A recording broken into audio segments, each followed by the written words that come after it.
Welcome to the Brother Side Podcast. I'm Alex Pearson. I'm Justin Pearson. Today we have El Presidente Martie Cordaro of the Omaha Storm Chasers, as well as the new soccer league, Union Omaha. How's it going, Martie? Alex, great to be here. Really appreciate being on with the brothers. Yeah. Awesome. Well, we kind of want to get into your background. So kind of let our listeners know who you are, where you came from. Wait, hold on. We got to talk about beer. We got to talk about his we always favorite got to beer. start with the beer. We always beer first. We always Beer start first. with the beer. Beer okay. first. Yeah, beer first, then, background. So later. today we're drinking Ale Storm Okay. out of Nebraska Brewing. We are. And this is the home brew of the Storm Chasers. Yeah, it's our team beer. You know, we partnered with them back in 12 and 13 on this. It first came out in draft, and then I guess it was summer of 14 was when we canned it, and you can see it here. You can get it locally at Hy-Vee and other spots. This year's been a little bit more difficult to get because they produced less of it since there's no baseball. There's no chasers, which I'm sure we'll talk about in a little while. Yeah. But Kim and Paul and Tyson and everyone there, they do a great job with their products. You know, they're based over off Harrison 108th is their tasting room, and you know, it's a great beer. You know, it's a beer you can have 2 or 3 of with a hot dog and a bag of peanuts at Warner Park. Normally while you're watching Chasers ball, now you can do it while you're watching Union Omaha soccer. Yeah. There you go. Do you have stockpiles of this at home? Stockpiles, no, but I always have at least a 6-pack or 2 in there, but not huge stockpiles now. Sure. It's good. I could have some stockpiles of this. It's easy Cool. to drink, I think, and my wife would probably drink it. Yeah. She's not super into the real dark beers, Yeah. so this is light enough for her for sure. Yeah. The tasting room is really close to my fire station. Is it? I'm Okay. on Playing Fire. Okay. And so, my station's 108th in between Harrison and Giles, so really close to their tasting room. I always am envious when I see all the cars in the parking lot. And I'm just Well, like, you've got one of the best tasting places in the metro here, and across the street, one of the best smelling places in Rotellus. Yeah. So, man. another great Chasers partner. When the and wind is blowing Oh. right out of the north, it's perfect. Smell of you- fresh it is. bread. the smell of fresh bread is so hard. Usually I fast in the morning. I'm morning fast. I don't eat till lunch, but if the wind's blowing right, it is hard. It is hard not to eat till lunch. Huh. Yeah. So, Gotta drive by anyways, there. we're fantasizing about bread. Yeah, I know. And beer. Yeah, and beer. Beer and bread. Yeah. So, Martie, you're from Louisiana. You don't have the Louisiana accent. at all. Not the down, down, down, down. Hey, y'all. What's up with that? Well, being in sales, I've joked over the years that I learned how to speak correctly after I left Louisiana in December of '98. Okay. And I think some of that goes through when I started minor league baseball, I was selling group tickets. So I was selling locally there in Jackson, Tennessee, and the surrounding areas. I was working for the AA team for the Chicago Cubs. That was '99. And when I moved into advertising and corporate sales, I started selling to agencies that may manage Dodge or AT&T, name the big national brands. So I would talk to agencies in LA or Minneapolis or Detroit. And I don't think that it was a conscious decision to learn how to speak correctly, but it was simply through just communicating and being a little bit more, not Midwest, not Northeast, not West Coast, not Deep South, but just talking, speaking. Plus, I have a music background, so being in music and visiting with folks from a young age. But I don't know. I tell you, when I do go back and I spend 3 or 4 or 5 days and It comes out. back. then I come back. I don't really recognize it when I'm there. But when I come back and I'll say something to someone on staff instead of saying, "Did you eat lunch yet today?" I'd say, "Did you eat lunch yet?" It's a dramatic difference. Sure. But I do. I miss family and food from Louisiana, and not in that order. And such. it's I miss it. And there's a great spot here in town called Acadian. They're off 114th and Dodge, and I'm not sure if the Acadian, location. is that what you said? Acadian Grill. Acadian And I'm not sure if their location in Dundee is back open or not. It's shut down for a while, obviously due to what we've been dealing with this year. But it's pretty authentic. Dan and his team do a great job, and I had gotten to about once a week, and I had it for the first time in about 2 or 3 months last week. Really? And it's really good stuff. Isn't Good there stuff. a place downtown called Jazz? Used to be. They closed down. Did it? I think yeah, right that's pretty after good. the first of the year. I think they shut down. It was okay. It was all right. It wasn't authentic for you. It was okay. You know, it was very inconsistent, if you will. Yeah. And then Shucks is another place. They've got Yeah, some we go good po' there. boy sandwiches, and Yeah. they have some things that are good. But across the menu in town, I think Acadian's probably best. Yeah, we've tried to make po' boys at the station. It's panko shrimp from Costco, some tomatoes, lettuce, and some remoulade. Call it good, remoulade. Yep.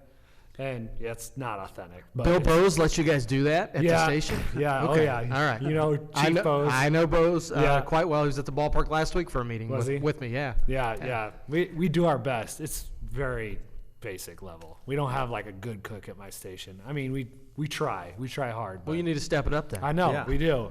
There's some guys that like to cook. That's just it. There's some guys that we're fortunate enough that like are good at it, like to do it. We're at the crew I'm at now, which I love these guys. None of us are cooks. So it's just the way it is. So have you partied down in Louisiana for Mardi Gras? Have you been a part of that scene? Give us a Of story. course he Give has. us a How do you- story. You can't live in Give Louisiana us, and not do Mardi Gras. Your Not- best moment on what street is it? Bourbon Street? Bourbon Street. Well, yeah, Bourbon, but there's so many great places down there. But when I have been to Mardi Gras, I was playing music, so I wouldn't say that. Yes, I really partied hard during Mardi Gras on Bourbon Street. I was younger and I was playing drums in a band called Stony Bridge, and so my time in and around there was I have a couple beers, but not the extent of. Do you remember what happened last night? Yeah. Not really. Come but- on, Marty. No, I I went haven't down been there. I went down there for a bachelor party and never again. It wasn't Mardi Gras, though, was it? No, it was But the it's- week before. But it's So always fun, you know. Yeah. And I always say that New Orleans is a great place to visit. Would probably be a challenging place to live. You know, Yeah. where I grew up was in North Louisiana, about 5.5 hours north of New Orleans. So we grew up going to Dallas more often than we did going to New Seriously? Orleans.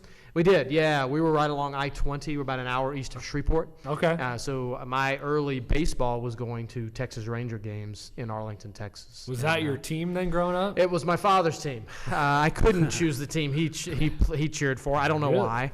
And then I couldn't cheer for the team that all my friends cheered for. That was the Atlanta Braves because they were on TBS. And they were Yep. good. So I picked the Cubs, and I thought I was going to be no. Ryan You Sandberg. lost me. Yeah, you must be Cardinal fans. No, Royals. He's a diehard Royals. Well, but we have something in common. Yeah, we do. both hate Yeah. the Cardinals. So, I double hate the Cardinals Yeah. now that I've been with the Royals organization for so long. But no, I grew up a Cub fan.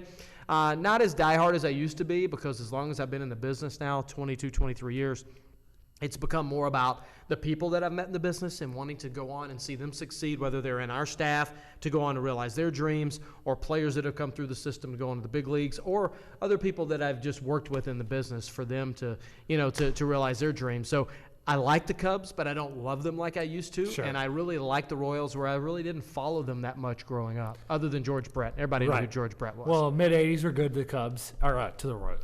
To the Royals, To the yeah. Royals. Yeah. Yeah. And then they disappeared for 20 years, maybe 30. It was tough. Yeah. It was a tough time. Yeah, it was a very tough time. But yeah, George Brett, it was George Brett and nobody else, really. Well, you've kind of lived out your life with the Royals winning in 15, 2015. 15, Yeah. then Chiefs last year. Yeah. For yeah, so long, he's watched his teams suck. just be so horrible. But, when football's different. When I grew up, I was like Cowboys when they were good, the Packers when they were good. I just, I didn't have an allegiance anywhere. And then I would say when I went to my first Chiefs game, that's when it changed for me, which Yeah. I was I was much like that older. in football as well. I grew up, I was a Cowboys fan because of my father's father was a huge Tom Landry fan and Roger Staubach fan.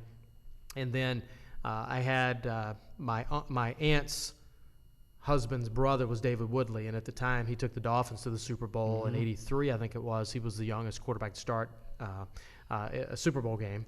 And then when he left, he went to the Steelers, so I kind of followed the Steelers, and then I really didn't follow football at the NFL level that long, and then Katrina happened, and my father's always been a Saints fan, and my cousin went to work for the Saints.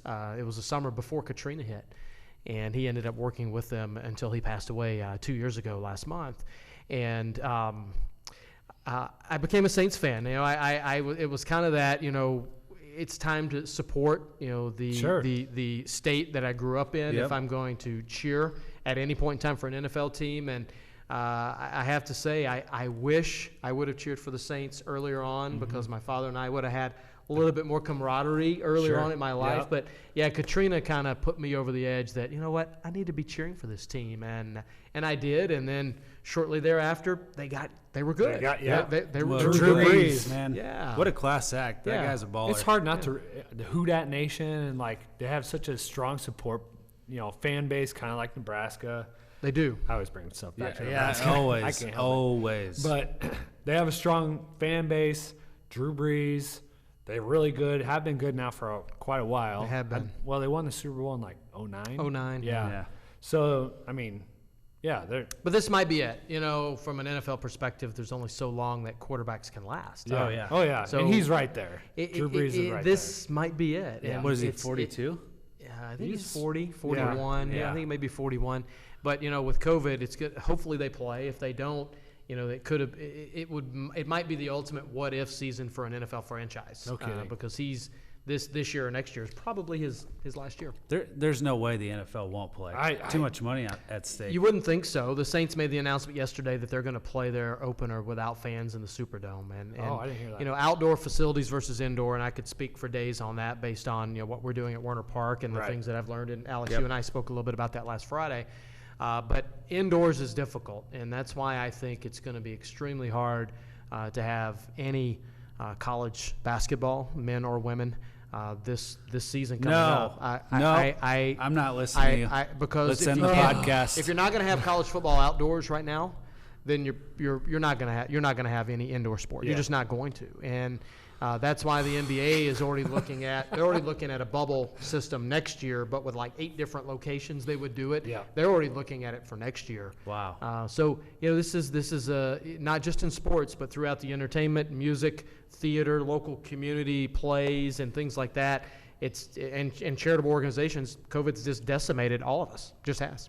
I am extremely depressed right Yeah, now. that was hard We- to hear. so we had- although it was insightful, it was hard to hear We had a trip to March Madness to Las Vegas this year. this year. Yep. And, you know, everything was coming out early March, and we're like, all right, we just need to get through Just- our weekend. Just needs to hang on 2 more weeks. That was it. Yeah. It's Yeah, literally, just boom. like one and a half week. Yep. And yeah, I remember we were talking earlier before we got on set. You know, it was March 11th. That was the Wednesday night.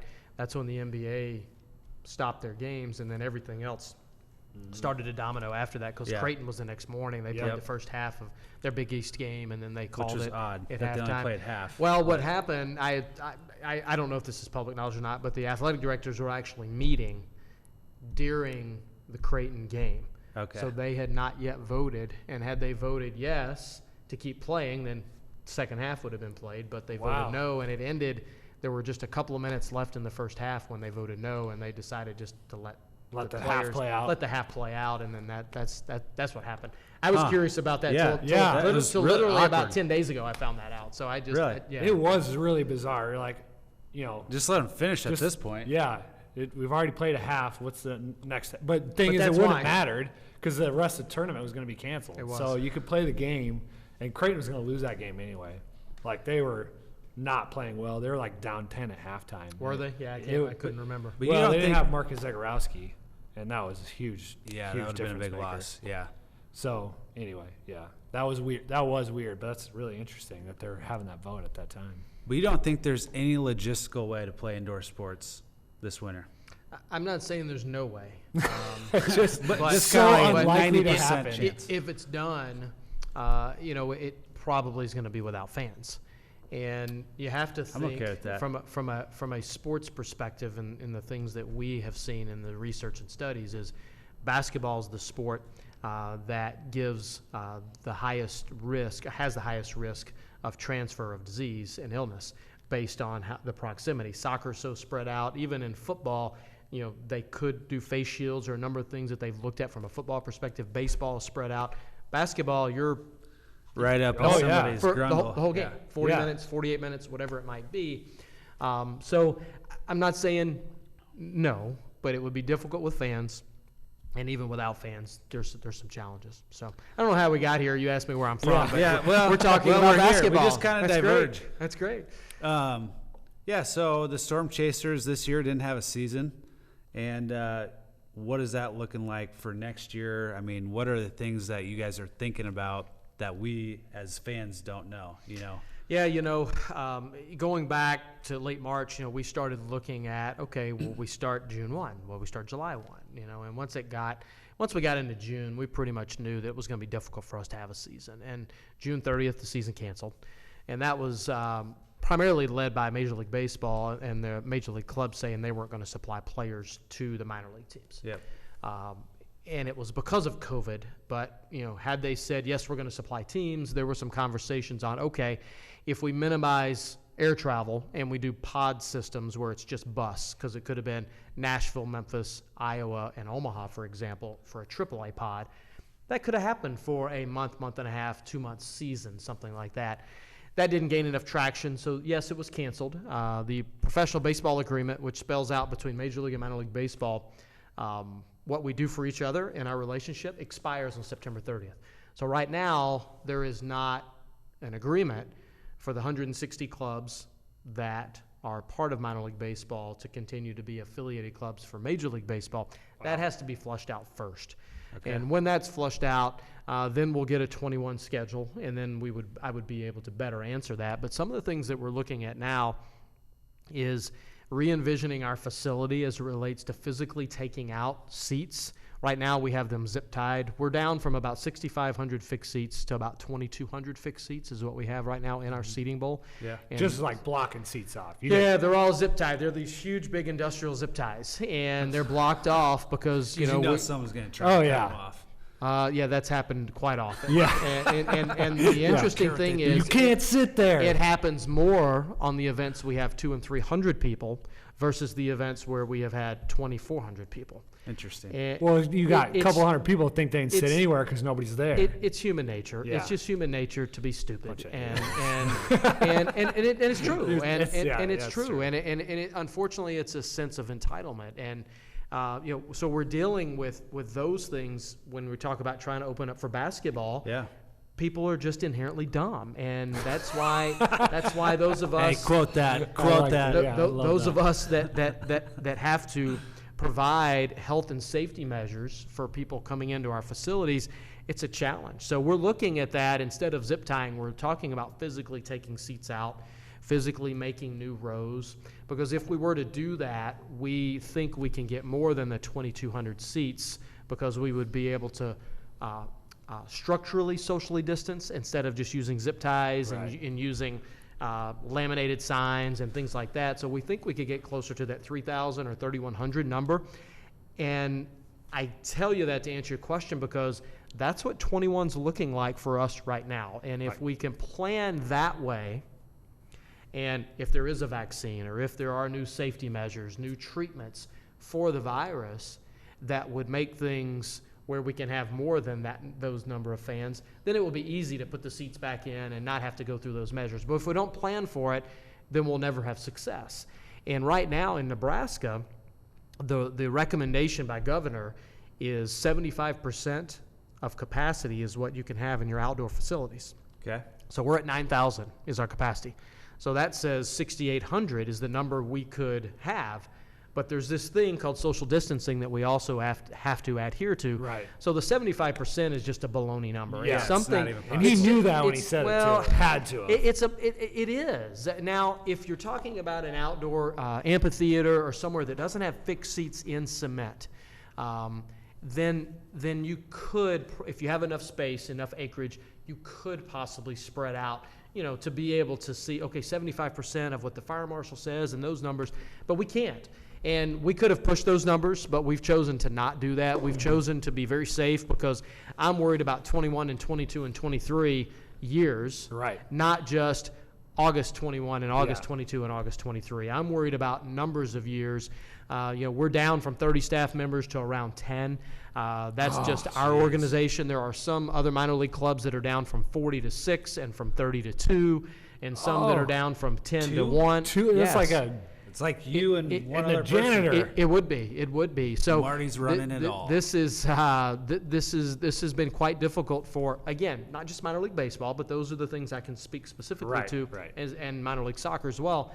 But it's also about all of the entertainment in the sports world around the country. So if you have 2,200 people in the stands, can you still be profitable? Depends on the night. Depends on weather. It depends on how long the gates are open. Those are thin margins. They are. It depends on, for example, on August 1st, we had 2,400. It was our inaugural Union Omaha game, sold out. Hey-o. And we had an hour. That was, I heard. But selling out at 2,400 is not selling out at 9,023. Hey, we're second in the league. But we'll take it. We are. Yeah, we'll take it. And it's very encouraging. It is. But we had an hour and 15-minute lightning and rain delay. So, of course. Of course, right? Yeah. We can't. It's Nebraska. 2020 just keeps winning. It's 2020. Yeah, it's it It 2020. started with kicking Kobe in. Bryant. Kobe Bryant started this whole thing. No, it was Australian wildfires. Oh, that's right. That's what kicked it off. It was a lot. It was a lot of stuff. It's hard to keep it straight. So an hour and a half adds, you add how many thousands of dollars in labor from first aid, security, ticket takers, ushers, parking attendants, concession, the whole list. Yeah. So our margins are thin to start with. So that's why I say it depends. And, are we doing a giveaway? Are we doing fireworks? And for the most part, we have rolled back and we're not doing those things from a cost perspective. Oh, yeah. And to limit the spread, if you're doing giveaway items, you don't really know, who's transmitting what. So we've tried to really minimize that. And the USL and NASCAR are the two sports right now that are actually playing in front of fans. So we also are taking it very serious that we can make a statement in how we operate our facility and how we operate and be a model for other facilities and other entertainment venues, not only here in the metro and the state, but also around the country. I was on a call this morning with USL and, offering, look, we've done this. We had 2,400 for our 3rd of July fireworks. We had 2,400 for soccer. We've had another 80 or 90 special events. Most of them have been in that 50 to 200, 50 to 300 person range. Sure. But we've been doing them, and we've had no cases so far. And, I have to give it to our facility manager, Steve Forens, and our special events manager, who is one of our assistant GMs, Andrea Bador. They've just been very regimented in how we do things. And, we now require masks for entry into the facility, but we don't require them at your seat. So if you feel comfortable enough in your seat to take your mask off to watch soccer or whatever else may be going on at the event you're at, you can do that. But, we made it so we're kind of in between. It's mandated to get in because we don't really know where everybody's coming from. And we made a determination to not temperature check 2,500 people from a lines perspective because we also didn't want people backed up as they're coming through the gates because there again, that's congregation. So there's so many what a logistical nightmare. It is. It is. So much to think about. There is. There really is. And we genuinely, we care. We care about our fans. We care about our supporters. We care about the community. And if we do, we have to act like we do. We can't just say it. Right. Well, and I was talking to Zach Zeiler. And Zach Zeiler? Who's that? Double Z. Z yeah, squared. Double Z. Z squared. He's an employee of the Storm Chasers. And he was talking about what you guys have to do just for food. Everything has to be in a packet. Everything That's has to all be handed changed. to you. No more buffets and no more condiment carts. We went from 75 to 80 food items, menu items, and we're down to a dozen and a half. We have no draft beer. It's all prepackaged Budweiser bottles, cans. Same thing on the Pepsi side. No fountain sodas. Ale Storm. Ayo. It's canned. It's packaged. So we've really tried to minimize. It's basically hot dogs, hamburgers, items we can wrap, as well as fresh items like a chicken tenders basket or nachos, things like that aren't pulled pork nachos, that have nachos and cheese and jalapenos and beef and then more jalapenos and more cheese and what spices. God, you're making me hungry. Well, You make me not want to go to the park. Yeah, I know. Yeah. But the more items, the more ingredients you have, the more opportunities there are for some type of Contamination. contaminant. Right, yeah. Absolutely. Absolutely. Yeah. That's just wild. So that's my 2020. Yeah, there's a lot of obstacles to overcome, challenges to face. Sounds like you guys are meeting Well, meeting the mark, though. and- I mean, We are, just but to- we have to keep going, though. Yeah. We can't just rest on what we've done because those days have passed. We really have to continue to be vigilant. And, and I wear a mask. I wear a mask. That's a personal choice. I've been wearing a mask since this started. For me, it's for two reasons. One, to protect others. And then two, so we can have events and so our economy can come back. And, are there health concerns for wearing a mask too often? Maybe. Are there health concerns for not wearing a mask enough? Maybe. So I've kind of fallen in the middle of that, and I say that to people that I'm wearing it for the economy, and they kind of laugh at me, but it's serious. I mean, we're the economy right now as we talk in early August. That's not really open. My boss is on a trip right now overseas in Europe, and he's messaging me like everything's open, and they haven't had cases in 3 weeks, and we have to care for one another a little bit more. Well, I think we do. entertainment is My just personal opinion. entertainment is such a big aspect to the economy. I mean, yeah. just the hit from the And College mental World health. Series was 80 million to Yeah, Omaha, right? but and mental health. I mean, you Yeah. think about that's one reason why we have pushed so hard, even in a small sense. My staff was like, "Really, we're going to let 10 people at a time play catch on the field?" Yeah, but that's 10 more people that are out of their house, 10 more family members, and now teams, because teams can practice after June 1st. They were able to practice baseball, soccer, whatever. That mental health component. I mean, in my family, both here and afar, we struggle with mental health issues, and being cooped up in a house from March until who knows when, not healthy. Yep. From a social perspective, not healthy. No. Sure. So there is a mental health component to it as well. So on that note of mental health, we're going to take a quick break here and thank our sponsors. We would like to thank Nebraska Brewing for providing the ever-refreshing Ale Storm, the official beer of the Omaha Storm Chasers. We would like to thank Code 99. Do you need a certification in CPR for work, school, or for medical practice? Call Code 99 at 402-618-9004 to get certified today.